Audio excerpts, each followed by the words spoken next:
Hello everyone, welcome to my YouTube channel. This is part 2 of DSSB TGT Natural Science 2018 का previous year paper जो कि है for male shift number 2।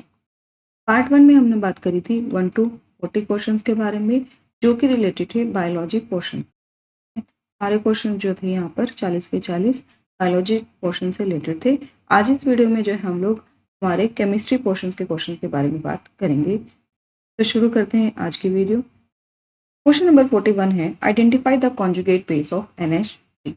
Options are NH4 positive, N2H4, NH2OH या NH2 negative. Conjugate base की बात करें जब किसी मॉलिक्यूल में से जो है H पॉजिटिव को रिमूव कर दिया जाता है उसके बाद जो बनता है वो बनता है कॉन्जुगेट बेस। NH3 की बात करें यहाँ से अगर हम लोग H पॉजिटिव को रिलीज कर देते हैं जो कंपाउंड जो मॉलिक्यूल बनता है उसको हम जो है कॉन्जुगेट बेस कहते हैं। यहाँ अगर हम बात करें NH3 में से तो NH3 में से अगर हम लोग जो है H पॉजिटिव रिलीज कर देते हैं यानी यहाँ पर जो है क्या बनेगा NH2 नेगेटिव। डायरेक्ट ऑप्शन होगा option number 4 that is NH2 negative. Next question है question number 42 CH3COH in the presence of LiLAH4 give rise to product A, in the presence of PCl5 give rise to product B, and in the presence of alcohol KOH it give rise to product the product of C in the above reaction is। तो हमें जो है C product यहाँ पर बताना है। LiALH4 जो होता है वो एक स्ट्रॉन्ग रिड्यूसिंग एजेंट, तो वो जो है CH3COH को जो है रिड्यूस कर देगा। CH3COH क्या है यहाँ पर जो है एक एसिड, ये क्या है कार्बोक्सिलिक एसिड है। तो कार्बोक्सिलिक एसिड अगर जो है इसको स्ट्रॉन्ग रिड्यूसिंग एजेंट के प्रेजेंस में जो है रिड्यूस किया जाता है तो वो जो है अल्कोहल में कन्वर्ट हो जाता है, क्योंकि जो LaLH4 है वो स्ट्रॉन्ग रिड्यूसिंग एजेंट है तो वो एल्डिहाइड में ना कन्वर्ट होकर अल्कोहल में जो है कन्वर्ट हो जाएगा। तो CH3COH से अगर हम बात करें तो इससे बनेगा दैट इज प्रोडक्ट ए बनेगा हमारा यहाँ पर दैट इज CH3CH2OH। अब हमने क्या करा है इसको PCl5 की प्रेजेंस में काम करवाया, ठीक है। ये जो है प्रोडक्ट ए बना था हमारा अल्कोहल। अब जब इसको जो है हम लोग PCl5 की करेंगे तो यहाँ पर जो होगा सब्सटीट्यूशन हो जाएगा विद OH, ठीक है। जो क्लोराइड होगा वो सब्सटीट्यूट कर लेगा तो यहाँ पर क्या बनेगा CH3CH2Cl, ठीक है। तो यहाँ पर जो है सब्सटीट्यूशन हो गया तो प्रोडक्ट भी हमारा क्या बना CH3CH2Cl। अब जो है इसको अल्कोहल KOH की प्रेजेंस में जो है फिर रिएक्शंस करवाई तो प्रोडक्ट सी बनेगा। अल्कोहल के एच की करते हैं तो ये जो है इसको रिड्यूस कर देगा। रिड्यूस करने पर क्या होगा ये जो है इथीन के अंदर जो है कन्वर्ट हो जाएगा दैट इज CH2, यहाँ पर CH, तो यहाँ पर क्या होगा HCl जो है रिलीज हो जाए। तो यहाँ पर जो प्रोडक्ट हमारा सी बनता है वो बनता है CH2 डबल बॉन्ड CH2, तो यहाँ पर that is C2H2। Correct option होगा option number A C2H4। Next question है question number 43 the IUPAC name of the compound. तो हमें जो है इस कंपाउंड का IUPAC नेम बताना है। अगर हम बात करें तो यहाँ पर जो है टोटल 1 2 3 4 5 6 7 7 कार्बन जो है प्रेजेंट है। तो इसके लिए जो टर्म यूज होगी वो होगी विच इज हेप्टेन। यहाँ पर जो होगी 7 कार्बन के लिए हेप्टेन होता है हेप्टेन। अब देख लेते हैं फंक्शनल ग्रुप कौन से हैं। फंक्शनल ग्रुप की बात करें तो यहाँ पर जो है ट्रिपल बॉन्ड प्रेजेंट है और यहाँ पर जो है डबल बॉन्ड प्रेजेंट है, तो दो जो है फंक्शनल ग्रुप्स प्रेजेंट है। अब आती है प्रेफरेंस की, जो है नंबरिंग कहाँ से स्टार्ट करें, यहाँ ट्रिपल बॉन्ड से स्टार्ट करें या फिर डबल बॉन्ड से। अगर डबल बॉन्ड और ट्रिपल बॉन्ड दोनों ही आते हैं तो जो हम प्रेफरेंस होती है वो नंबरिंग में जो है डबल बॉन्ड को देते हैं। प्रेफरेंस किसको दी जाती है नंबरिंग वाइज में, डबल बॉन्ड को प्रेफरेंस दी जाती है। तो जो नंबरिंग होगी वो डबल बॉन्ड की साइड से स्टार्ट होगी दैट इज 1 2 3 4 5 6 एंड 7, ठीक है। यहाँ पर अगर हम बात करें तो टर्म होगी दैट इज हेप्ट, क्योंकि पहले नंबर पे ये जो है कार्बन पे डबल बॉन्ड आ गया है तो जो हेप्ट 1 और डबल बॉन्ड के लिए यूज होता है ई हेप्टीन। और यहाँ पर जो है फिर उसके बाद ट्रिपल बॉन्ड की बात करते हैं तो ट्रिपल बॉन्ड जो है 6 कार्बन पर आया है, उसके लिए हम यूज करेंगे हेप्टीन 6 5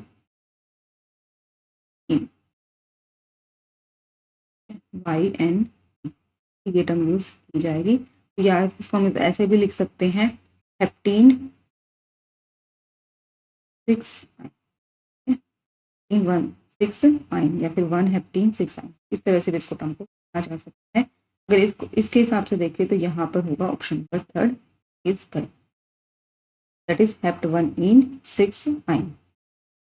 नेक्स्ट क्वेश्चन है question number 44, the wave number of the limiting line of the series visible in hydrogen spectrum. तो हमें वेव नंबर बताने हैं लिमिटिंग लाइन का हाइड्रोजन स्पेक्ट्रम के अंदर। लिमिटिंग लाइन की बात करें तो वो होती है हमारी पाल्मर। लिमिटिंग लाइन की सीरीज कौन सी होती है? पाल्मर सीरीज होती है। तो यहाँ पर अगर हम बात करें तो यहाँ इसके वेव नंबर निकालने के लिए फॉर्मूला होता है, ये जो है वेव लेंथ के इन्वर्सली प्रोपोर्शनल होती है, और इसके लिए फॉर्मूला होता है R1 N1 minus square minus N1 by N2 square. अगर हम बात करें यहाँ पर N1 की बाल्मर सीरीज में तो N1 जो होता है वो 2 होता है, और N2 की बात करें तो वो जो है इन्फिनिटी होता है, क्योंकि बाल्मर जो होती है 2 से स्टार्ट होगी। तो यहाँ पर अगर हम बात करें तो इसको पुट कर देते हैं R1 बाय में, दैट इज N2 की square minus 1 by infinity square. अगर यहाँ R की वैल्यू जो होती है वो होती है 109677.8, वो जो है इसकी यूनिट होती है अगर सेंटीमीटर की यहाँ पर बात हो रही है की। तो अगर हम लोग यहाँ पर जो है क्वेश्चन सॉल्व करें, यहाँ पर इसको पुट कर देते हैं 1/4 माइनस 1 बाई इन्फिनिटी की 0 हो जाएगी, और 1/4 को जो इसको जो है 4 से हम लोग डिवाइड करते हैं, और फिर 4 से डिवाइड करने पर जो हमारा आंसर आएगा वो आएगा लगभग 27,000। अगर हम इस क्वेश्चन की बात करें तो यहाँ पर जो है नंबर 2 जो है करेक्ट होगा, that is 27,419 per centimetre. Next question है question number 45, identify the incorrect statement among the following. Options are, in froth flotation process for the purification of ore particles float on water at the surface is wetted by pine oil। जो fourth flotation process होती है उसके अंदर जब हम purification करते हैं तो वो जो है फ्लोट कर रहे होते हैं बिकॉज ऑफ पाइन ऑयल जो हम लोग यूज करते हैं। तो ये जो है स्टेटमेंट करेक्ट है। अगर हम सेकंड ऑप्शन है, silica is used as flux in the metallurgy of the iron. Metallurgy of iron की बात करें तो वहाँ पर जो है कैल्शियम ऑक्साइड जो है यूज किया जाता है, सिलिका यूज नहीं किया जा सकता। तो ये जो है स्टेटमेंट गलत है, तो हमने यहाँ पर जो है इनकरेक्ट स्टेटमेंट बतानी है, तो यहाँ से हमारा क्वेश्चन निकल गया, that is option number 2। Next भी देख लेते हैं वैसे, in zone refining method molten zone containing more impurities than the original metal, उसके अंदर जो है इम्प्योरिटीज ज़्यादा होती है।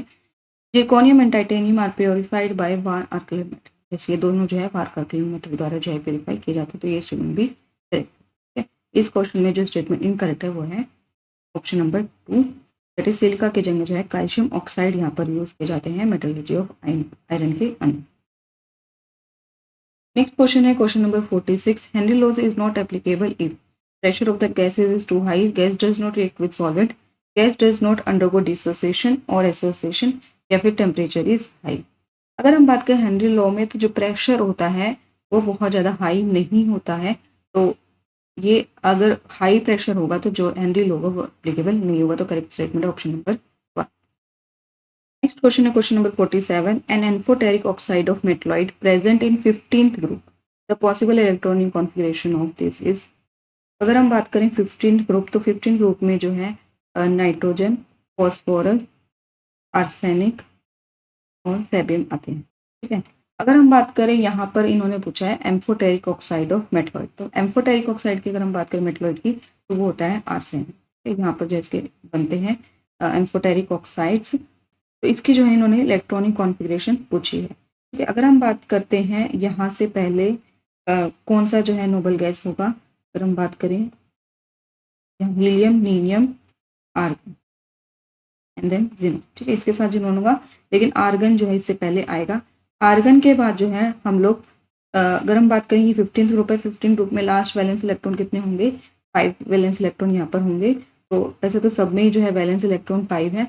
आर्गन की अगर हम बात करें तो यहाँ जो है आर्गन के बाद जो है 15 एलिमेंट जो है और आएंगे, तो हम लोग कह सकते हैं 15 एटॉमिक नंबर जो है इंक्रीज होगा आर्गन के बाद, ठीक है।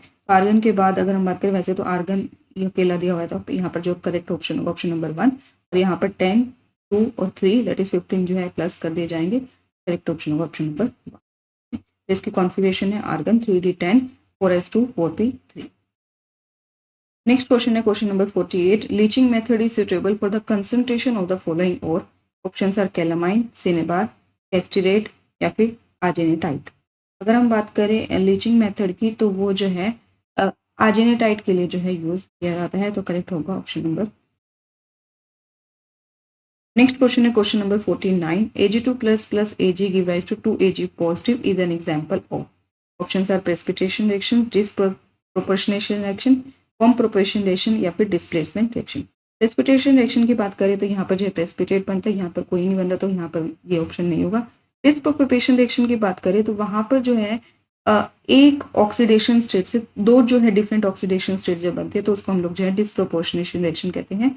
और कॉम्प्रोपोर्शन रिएक्शन की बात करें तो यहाँ पर जो है दो डिफरेंट ऑक्सीडेशन स्टेट्स होती हैं, एक यहाँ पर और एक यहाँ पर, और उन दोनों से जो है कॉमन जाकर एक ऑक्सीडेशन स्टेट्स बन जाती है तो उसको हम लोग बोलते हैं कॉम्प्रोपोर्शनेशन रिएक्शन।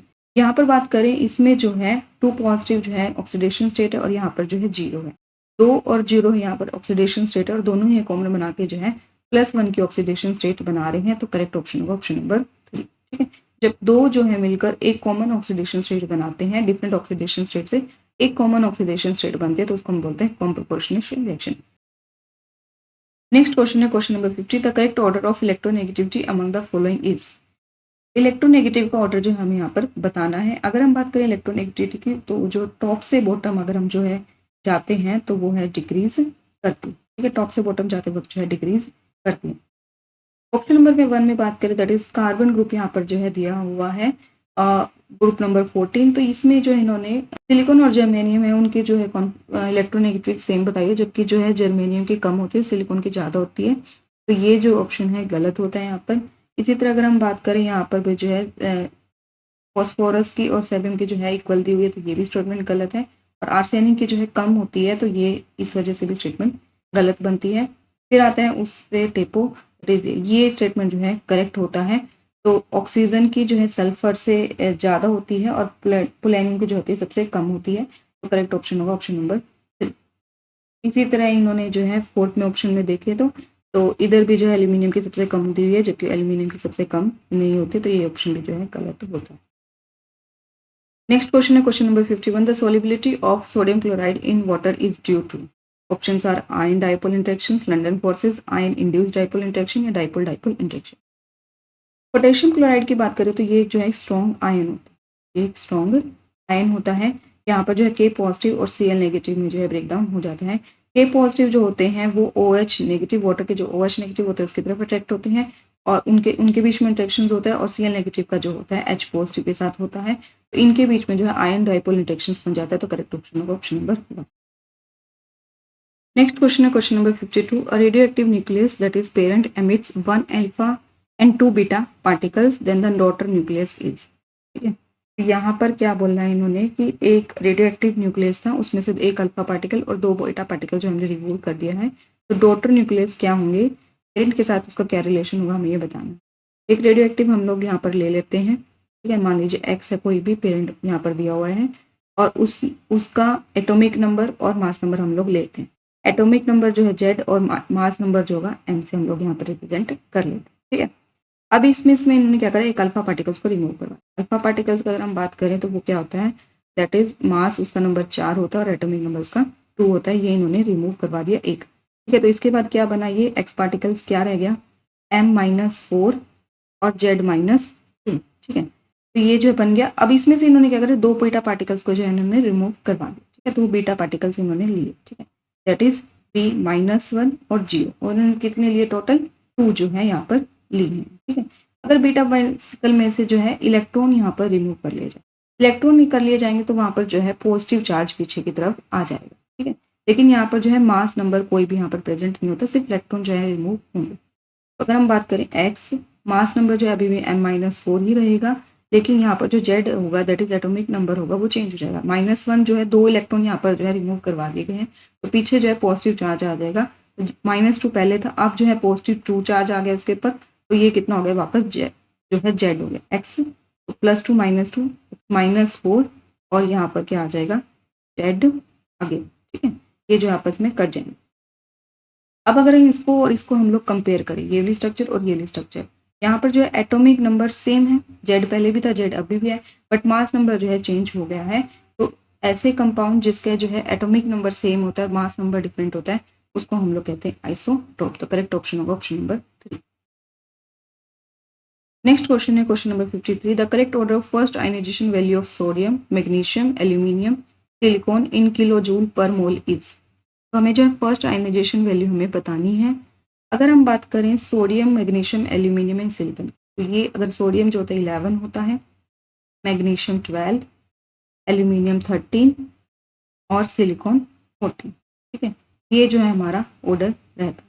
अगर हम बात करें तो ये हो गया लेफ्ट टू राइट मूवमेंट हो गया। तो लेफ्ट टू राइट जब मूवमेंट करते हैं तो आयनाइजेशन एनर्जी की बात करें तो वो जो है इंक्रीज होती है, बिकॉज न्यूक्लियर चार्ज जो है इंक्रीज होता है। एज अ रिजल्ट जो हम कह सकते हैं आयनाइजेशन एनर्जी इंक्रीज होती है। तो ऑर्डर जो होना चाहिए वो होना चाहिए सिलिकॉन, एल्यूमिनियम, मैग्नीशियम या और फिर सोडियम। अगर हम बात करें ये जो है तो श्योर है कि सिलिकॉन की सबसे ज़्यादा होगी और सोडियम की सबसे कम होगी। यहाँ पर जो है एक एक्सेप्शन भी बन जाता है, मैग्नीशियम ये जो है करेक्ट ऑर्डर नहीं है। करेक्ट ऑर्डर होता है सिलिकॉन, फिर मैग्नीशियम, फिर aluminium and then sodium. Sodium की सबसे कम और सिलिकॉन की सबसे ज़्यादा ही होगी, बट मैग्नीशियम की जो है कंपेरेटिवली ज़्यादा होती है एल्यूमिनियम। इसका रीज़न हम लोग देखते हैं। देखो मैग्नीशियम जो होता है वो 12 होता है, 12 का होगा तो इसकी कॉन्फ़िगरेशन क्या होगी, 1s2, 2s2 या 2p6 और 3s2। और एल्यूमिनियम की क्या होगी, 13 है तो 1s2, 2s2, 2p6 और 3s3, सॉरी 3s2 और 3p1। ठीक है, तो यहाँ पर इस तरह से इसकी इलेक्ट्रॉनिक कॉन्फ़िगरेशन होगी। इलेक्ट्रॉनिक कॉन्फ़िगरेशन, अब देखो इलेक्ट्रॉन हमें जो है रिमूव यहाँ पर करवाना है।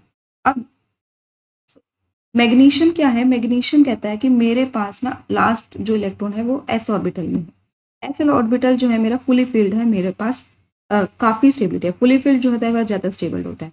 बट एल्यूमिनियम क्या, देखो H2 है और फिर P1 है। H2 जो है बल्कि स्टेबिलिटी आ जाएगा, P1 जो है अभी सिर्फ एक इलेक्ट्रॉन है, वो ईजिली अपना जो है रिमूव कर देगा, बल्कि फुल जो है उसे फुल फिल्ड ऑर्बिटल यहाँ पर मिल जाएगा H2। तो जो एल्यूमिनियम होगा वो ज़्यादा जल्दी जो है इलेक्ट्रॉन लूज करेगा as compare to the magnesium, क्योंकि मैग्नीशियम के पास फुली फिल्ड एस ऑर्बिटल है लास्ट जो है, जबकि एल्यूमिनियम जो होता है उसके पास अभी फुली फिल्ड नहीं है। ठीक है, 3p1 होता है, बल्कि एक लूज करके वो जल्दी लूज करेगा, बिकॉज क्योंकि वो अपनी इलेक्ट्रॉनिक कॉन्फ़िगरेशन जो है स्टेबल मिल जाएगी उसे, दैट इज 3s2। ठीक है, तो यहाँ पर जो बात करते हैं तो करेक्ट होगा सिलिकॉन की सबसे ज़्यादा, फिर उसके बाद बात करते हैं मैग्नीशियम की। ठीक है, ये तो मैंने लिखा है कि एल्यूमिनियम जो होगा, ये तो मैंने लिखा कि एल्यूमिनियम जो होगा वो ज़्यादा जल्दी रिलीज करेगा as compare to the magnesium. ठीक है, तो ये जो है इसका ऑर्डर नहीं है। वैसे तो इलेक्ट्रॉनिक आयनाइजेशन एनर्जी में तो मैग्नीशियम ज़्यादा होती है। तो सिलिकॉन, मैग्नीशियम एंड देन उसके बाद एल्यूमिनियम और फिर सबसे ज़्यादा फिर किसकी होगी, दैट इज सोडियम। ठीक है, यहाँ पर जो होगी इस तरह से।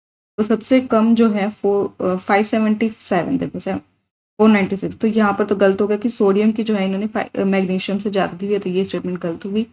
496 और 575 सिलिकॉन की जाए कर लेते हैं। सिलिकॉन की सबसे ज़्यादा होनी चाहिए थी, जबकि इन्होंने दूसरे नंबर पे दिए, तो ये स्टेटमेंट भी गलत होती है। 496 सबसे कम सोडियम की दी हुई है 575 और 376 में, और इसकी सबसे ज़्यादा, तो ये जो है स्टेटमेंट ठीक है, ये भी ठीक है। ठीक है, बट उसके बाद हमें देखनी है मैग्नीशियम और एल्यूमिनियम की। मैग्नीशियम की बात करें तो मैग्नीशियम की एल्यूमिनियम से ज़्यादा आनी चाहिए, तो 737 जो है ज़्यादा है, 570 कम है, तो करेक्ट ऑप्शन ऑप्शन नंबर 4। तो नेक्स्ट क्वेश्चन है question number 54। Identify the X Y Z in the following reaction after balancing. ठीक है, तो हमें यहाँ पर जो है बैलेंस करना है और एक्स वाई जेड का जो है नंबर बताना है। अगर बात करें इस रिएक्शन की तो जो है हम लोग ऑप्शन से यहाँ पर जो आंसर निकालने की कोशिश करेंगे। तो यहाँ पर जो पहला ऑप्शन दिया होगा क्या दिया होगा, दैट इज 3 4 6, यानी एक्स जो है यहाँ पर 3 है, वाई जो है 4 है और जेड जो है 6 है, और यहाँ पर जो है 3 ठीक है।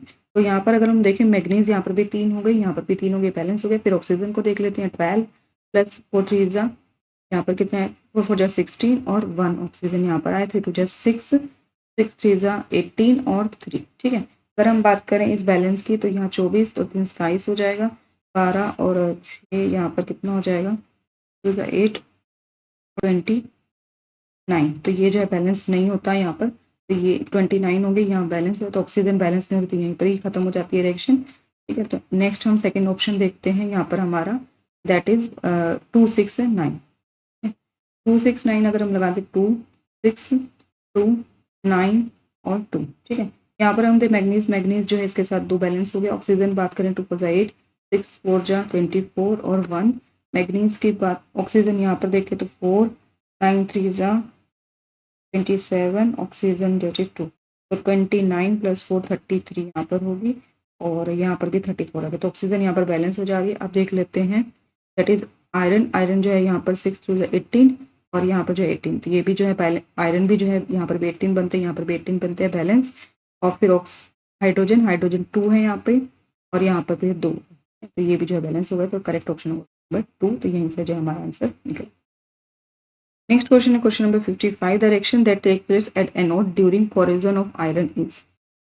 तो अगर हम कोरोजन ऑफ आयरन की बात करें तो वहां पर होती है Fe give rise to Fe2 positive + 2 electron. Correct option होगा ऑप्शन नंबर 4। नेक्स्ट क्वेश्चन है question number 56, CH3 CH2 CH2 Cl + alcohol KOH give rise to CH3 CH double bond CH2 + KCl + water. तो हमें बताना है कि ये reaction किस type की होगी। अगर हम बात करें अल्कोहल KH की, तो अल्कोहल KH जहाँ पर आ जाता है वहां पर जो होती है वो एलिमिनेशन रिएक्शन होती है। वहां पर रिएक्शन कैसी होती है, एलिमिनेशन रिएक्शन होती है, ठीक है। अगर हम बात करें तो ये एलिमिनेशन होगी, वाटर का यहाँ पर जो है रिलीज होगा, तो ये 2 ऑप्शन यहाँ पर करेक्ट होंगे, ये दोनों तो गलत नहीं, ठीक है। एलिमिनेशन तो वो 100% होगी ही होगी। अब बात कर लेते हैं ये इलेक्ट्रोफिलिक है या फिर न्यूक्लियोफिलिक है। अगर बात करें तो यहाँ पर जो है CH2 जो है ये OH की जगह क्या आया है, Cl आया है, ठीक है। तो जो है यहाँ पर जो है नेगेटिव है, Cl नेगेटिव आयन होता है और OH नेगेटिव आयन होता है। तो नेगेटिव नेगेटिव जो है रिप्लेस हुआ है यहाँ पर एक दूसरे से, तो और जो नेगेटिव आयन रिप्लेस होता है तो उसको हम बोलते हैं न्यूक्लियोफिलिक सब्स्टिट्यूशन रिएक्शन। तो करेक्ट होगा option number 2, that is nucleophilic substitution and elimination reaction. Next question है question number 57, the shape and type of hybridisation found in methylium that is C positive H3 ion R। ठीक है, तो हमें जो इसकी shape and type जो हमें बताना है। H3 पॉजिटिव की स्ट्रक्चर की बात करें तो ये होती है दैट इज इस तरह से कुछ, ठीक है। तो यहाँ पर जो है पॉजिटिव चार्ज होता है H H और H, और इस स्ट्रक्चर को हम लोग बोलते हैं ट्राइगोनल प्लेन। अगर इसके हाइब्रिडेशन की बात करें तो यहाँ पर जो होगा 3 बॉन्ड है, तो ये होगा sp2, ठीक है। तो इसमें होगा ट्राइगोनल प्लेनर एंड sp2। इसमें ऑप्शन बनता है या तो sp3 है तो गलत होगा, sp3 गलत, यहाँ दैट इज ऑप्शन नंबर 2, ठीक है। तो करेक्ट होगा ऑप्शन नंबर 2। नेक्स्ट क्वेश्चन है question number 58, micelles in aqueous solution above critical micelle concentration are found by. ठीक है, हमें मिसल्स बताने हैं। मिसल जो होते हैं अगर अबव क्रिटिकल कंसंट्रेशन की बात करें तो जितना जो मॉलिक्यूलर मास होता है वहां पर जो है अबव क्रिटिकल कंसंट्रेशन होती रहती है। तो ये अगर हम इस क्वेश्चन में बात करें तो सबसे ज़्यादा मॉलिक्यूलर मास जिसका होगा उसका जो है अबव क्रिटिकल मिसाइल कंसंट्रेशन से ऊपर बने, दैट इज Sc7, ठीक है। सबसे ज़्यादा किसका होगा, ऑप्शन नंबर 2 करेक्ट है, ऑप्शन नंबर। नेक्स्ट क्वेश्चन है question number 59, a crystalline hydrated salt on heating gives a residue 44.1% of its mass, the formula of that salt. ठीक है, क्रिस्टलाइज सॉल्ट दिया हुआ, ठीक है। यहाँ पर जो है क्रिस्टलाइज सॉल्ट दिया है, यानी उस पर जो है वाटर के मॉलिक्यूल जो है प्रेजेंट है, क्रिस्टलाइन हाइड्रेटेड सॉल्ट, ठीक है। इनमें से कोई भी हो सकता है। उसको जो है हमने हीट किया, हीट करने पर क्या होगा, वो जो है अपना सारा वाटर होगा वो रिलीज कर देगा, ठीक है। और वहां पर जो है एक अनहाइड्रेज मॉलिक्यूल यहाँ पर बन जाएगा, ठीक है। यहाँ पर क्या होगा, एक कोई भी हम लोग ले सकते हैं, एक सॉल्ट लेते हैं और यहाँ पर जो है अनहाइड्रेस बन जाएगा, और यहाँ पर जो है Na2CSO4 दिया हुआ है, तो यानी जो Na2SO4 यहाँ पर ही बनेगा, ये तो श्योर है। एनहाइड्रेस सॉल्ट की बात हो रही है तो ये एनहाइड्रेस ही बनेगा। वाटर मॉलिक्यूल्स हमें नहीं पता कि यहाँ पर कितने बने हैं, दैट कितने जो है रिलीज हुए हैं, 7 10 2 या 5, तो हमें जो है अभी यहाँ पर वाटर मॉलिक्यूल्स के नंबर जो है नहीं पता। अगर हम मान के चलते हैं जो क्रिस्टलाइज सोल्ट है इनमें से उस वो जो है एक्स है, इनमें अभी कोई भी हो सकता है। Na2SO4 प्लस वाटर के मॉलिक्यूल्स उसने दिए हैं, वाटर के कितने मॉलिक्यूल दिए वो हमें नहीं पता। इसने कहा है कि जो Na2SO4 है वो टोटल मास का 44.1% बनाता है। टोटल परसेंटेज का कितना बनाता है, 44.1%। इसका मतलब क्या हुआ, वाटर कितना बना रहा था टोटल, दैट इज अबाउट 55.9%, ठीक है। कितना बना रहा था, 55.9% जो है वाटर बना रहा था, 44.1% क्या बना रहा था, तो ये Na2SO4 के अगर हम मास की बात करें तो वो होता है दैट इज 23 + 23, और इसका अगर हम बात करें तो मॉलिक्यूलर मास यहाँ पर होगा 142। ठीक है, Na2SO4 का मॉलिक्यूलर मास कितना होगा 142। ये टोटल कितना बना रहा है 44.1%। देखो अब इस क्वेश्चन को देखो, यहाँ से जो है निकालने की ट्रिक है। देखो यहाँ पर 18 जो है वाटर का मॉलिक्यूल होता है, और 18 से 7 गुना हम करेंगे तो कितना आएगा 18 × 7 अगर हम लोग करते हैं, आंसर आएगा हमारा दैट इज 126। ठीक है, ये कितना है 126। यहाँ पर अगर हम करते हैं 10 × 18 तो हमारा कितना है 180। यहाँ पर करते हैं दैट इज 18 × 36, और अगर इसके साथ करते हैं दैट इज 18 × 5 तो कितना आएगा हमारा, तो 90 आएगा। ठीक है, अगर इसके साथ करते हैं तो कितना आया हमारा 90। अब देखो यहाँ पर अगर हम अंदाजा लगाएं, देखो Na2SO4 कितना बना रहा है 44.1% कंसंट्रेशन बना रहा है, और वाटर कितनी बना रहा है 55.9। तो जो Na2SO4 का मॉलिक्यूलर मास होगा वो वाटर से तो कम ही होगा। अगर हम तीनों ऑप्शन में देखें, वाटर का यहाँ पर कितना बन रहा है, यहाँ 126, यहाँ 180, यहाँ 36 और यहाँ 90, वाटर की बात होगी। ठीक है, अब हर एक तीन ऑप्शन देखो, तीनों ही ऑप्शन में जो है वो Na2SO4 से भी कम आ रहा है वाटर का कंसंट्रेशन 90, 36 और 126। ठीक है, तो यहाँ पर वाटर का जो है ज़्यादा होगा, मॉलिक्यूलर मास उसका ज़्यादा होगा। एक ही ऑप्शन में करेक्ट है, तो ऑप्शन नंबर 2 जो ठीक होगा that is Na2SO4.10H2। Next question है question number 60। Phenolphthalein is not a suitable indicator for the titration. Phenolphthalein जो है किसके बीच में टाइट्रेशन करे वहां पर जो है सुटेबल इंडिकेटर नहीं होगा। फिनोप्थिन की बात करें तो ये एक जो है इंडिकेटर होता है, रिएक्शन में कलर चेंज करने पर जो है बताता है रिएक्शन हुई है या नहीं। ठीक है, इस क्वेश्चन की बात करें तो यहाँ पर जो है करेक्ट ऑप्शन होगा ऑप्शन नंबर 4। KMnO4 जो होता है वो खुद भी एक इंडिकेटर होता है। ठीक है, एसिडिफाइड सॉल्यूशन के अंदर जो है KMnO4 एक एज ए इंडिकेटर काम करता है, तो फिनोप्थिन की वहां पर जो है कोई जरूरत नहीं होगी, तो एक सुटेबल इंडिकेटर वहां पर नहीं होता टाइट्रेशन करवाते वक्त। ठीक है, नेक्स्ट क्वेश्चन है question number 61। Identify the pairs of elastomers among the following. Elastomers की बात करें तो वो ऐसे कंपाउंड होते हैं जो स्ट्रेच करने पर जो है खिंच जाते हैं, बट जैसे ही स्ट्रेच को जो है छोड़ देते हैं, मतलब उसको हम लोग नहीं स्ट्रेच करते, तो वो जो अपनी पोजिशन पर नॉर्मल आ जाते हैं, that is actually known as elastomers. तो इसका एग्जाम्पल होते हैं रबड़। अगर रबड़ की बात करें तो रबड़ में जो है ब्यूना N और ब्यूना S जो है आते हैं, तो करेक्ट ऑप्शन होगा ऑप्शन नंबर। नेक्स्ट क्वेश्चन है question number 62। Which of the following alcohol gives turbidity very soon with a Lucas reagent. ठीक है, ल्यूकास रिएजेंट के साथ जो है कौन ज्यादा जल्दी टर्बिडिटी देंगे, यानी इनसॉल्युबल होंगे। ठीक है, जो एक तरह से व्हाइट प्रेसिपिटेट्स जैसे बना लेते हैं, that is known as turbidity. Insoluble जो है कौन होंगे वो हमें यहाँ पर बताना है।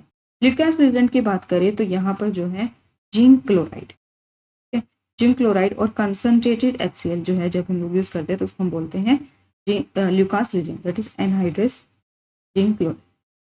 ल्यूकास रिएजेंट जो है 3 डिग्री के साथ ज़्यादा जल्दी जो है टर्बिडिटी कॉज करता है, फिर 2 डिग्री के साथ और फिर 1 डिग्री के साथ। ठीक है, तो तब 3 डिग्री जो कंपाउंड होगा, टर्शरी जो कंपाउंड होगा उसके साथ जो है टर्बिडिटी ज़्यादा जल्दी ये देते हैं।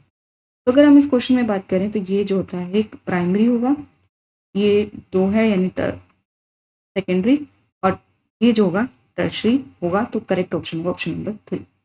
नेक्स्ट क्वेश्चन है question number 63। Water is not polluted by options are rodenticides, pesticides, micro organism या हर्बिसाइड्स। पेस्टिसाइड्स जो होते हैं वो वाटर को जो है बहुत ज़्यादा पोल्यूटेड करते हैं, उनके जो कह सकते हो केमिकल्स होते हैं वो वाटर को जो है बहुत ज़्यादा इम्प्योर्स कर देते हैं। माइक्रो ऑर्गेनिज्म जो है गुड भी होता है, बल्कि वो जो है वाटर को प्योर भी करते हैं। ठीक है, अगर नॉर्मल कंसंट्रेशन में प्रेजेंट हो, थोड़ी लिमिटेड कंसंट्रेशन, तो वहां पर जो है माइक्रो ऑर्गेनिज्म वाटर को पोल्यूट नहीं करते। बट जबकि बात करें पेस्टिसाइड्स की, दैट इज रोडेंटिसाइड्स, पेस्टिसाइड्स या हर्बिसाइड, वो नॉर्मल कंसंट्रेशन बहुत कम कंसंट्रेशन में भी प्रेजेंट हो तो वाटर को जो है पोल्यूट करते ही करते हैं, तो इसमें करेक्ट होगा ऑप्शन नंबर। नेक्स्ट क्वेश्चन है question number 64। Identify the soapless soap among the following. Options are medicated soaps, toilet soaps, glycerine soap या फिर लॉन्ड्री सोप्स। इस क्वेश्चन का करेक्ट ऑप्शन है option number 4, that is laundry soaps. Laundry soaps जो होते हैं वो एक्चुअली डिटर्जेंट्स होते हैं, they are actually detergent. Detergent जो होते हैं उसके अंदर जो है सोडियम सीरेट केमिकल नहीं होता। सोडियम सीरेट केमिकल जो होता है वो यहाँ पर यहाँ पर नहीं प्रेजेंट होता है। एज ए रिजल्ट यहाँ पर जो है कह सकते हो आप लोग सोपलेस सोप ये होता है, और यहाँ पर जो है इसका एक्शन जो होता है वो सोप जैसा होता है, बट इसके जो केमिकल स्ट्रक्चर होती है उसके अंदर सोडियम सिलेट एब्सेंट होता है, जबकि बाकी के अंदर जो है सोडियम सिलेट प्रेजेंट होता है। मेडिकेटेड सोप्स की बात करें तो ये इनके अंदर जो है एंटी बैक्टीरियल प्रॉपर्टीज होती हैं। टॉयलेट सोप्स की बात करें तो ये जो है स्किन प्रॉब्लम्स जो है हमें बचाता है। ग्लिसरीन सोप्स की बात करें तो यहाँ पर जो है ग्लिसरीन प्रेजेंस होता है सोप के अंदर, जो है स्किन को स्मूथ बनाता है। नेक्स्ट क्वेश्चन है question number 65। Water is mostly treated with chlorine. Options are to kill harmful organism, to decrease BOD that is biological oxygen demand, to decrease COD that is chemical oxygen demand, या to decrease DO that is dissolved oxygen। अगर हम बात करें chlorine की तो chlorine जो है water के अंदर डाला जाता है to kill the harmful micro organism. तो करेक्ट ऑप्शन होगा ऑप्शन नंबर 1। जो क्लोरीन होता है वो एक्चुअली वाटर में जो बैक्टीरिया प्रेजेंट होते हैं उनकी जो सेल वॉल होता है उनको जो है रप्चर कर देता है। एज अ रिजल्ट क्या होता है वो डिस्ट्रॉय हो जाते हैं और वाटर जो है प्योर हो जाता है। ठीक है, और क्लोरीन इसलिए भी डाल जाता है क्योंकि कॉस्ट इफेक्टिव मेथड होता है, ज़्यादा कॉस्टली ये नहीं होता, तो हार्मफुल ऑर्गेनिजम्स को जो है मारने के लिए यूज होता है। तो ये रहे हमारे आज के 25 question, that is question from 46 to 65। तो यहाँ पर जो है इस पेपर का हमारा केमिस्ट्री पोर्शन जो है कंप्लीट होता है। इसमें जो है टोटल 25 क्वेश्चन होते हैं केमिस्ट्री के। आई होप आप लोगों को जो है समझ आए होंगे। वीडियो अच्छी लगी तो प्लीज़ लाइक शेयर और सब्सक्राइब करना ना भूलें। Thank you.